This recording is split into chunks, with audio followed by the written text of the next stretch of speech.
We're going to take a look at the periodic table, and as we look at the periodic table, we need to identify a few parts of it. These are metals, these are metals.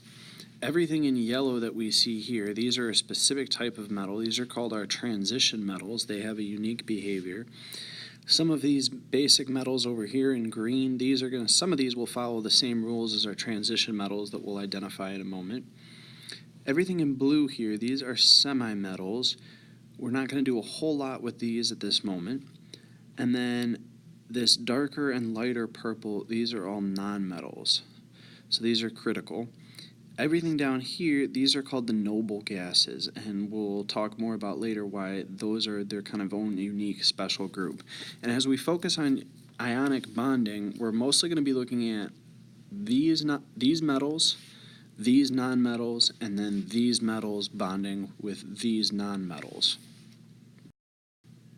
One of the important things you're going to need to remember is that metals and nonmetals are going to form distinct charges when they make an ionic bond. So if we first look at the metals, our group 1A, these are going to form a +1 positive charge. Group 2A is going to form a +2 positive charge. Group 3A over here is going to form a +3 positive charge.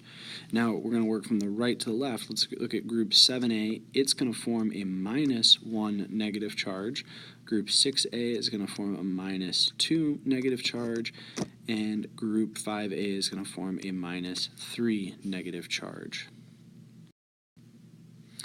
We're not going to see any bonding with the noble gases, our column over here on the right. These are always going to be neutral.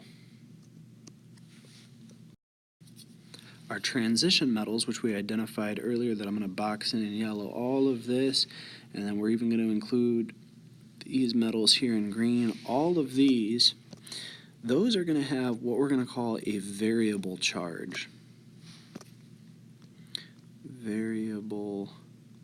Whoops, I'm going to do that in yellow instead. And what that means is if we look at any particular element, for example, let's take a peek at copper here. Depending on what type of ionic bond depending on which element copper is forming an ionic bond with, it may take on a +2 charge, it may take on a +3 charge. And so that's when we say it's variable. Same thing with tin over here. Tin may have a +3 charge, it might have a +4 charge. And that is going to depend on what it is bonding with. Lastly, hydrogen. Hydrogen is unique. It's able to do some different types of bonds, but for our purposes right now, we're going to treat it as everything else in column 1A, in that when it forms an ionic bond, it is going to form a +1 charge. So to recap, we have column 1A. This is something you'll need to remember. +1 charge when it forms an ionic bond. Column 2A, +2. 3A +3.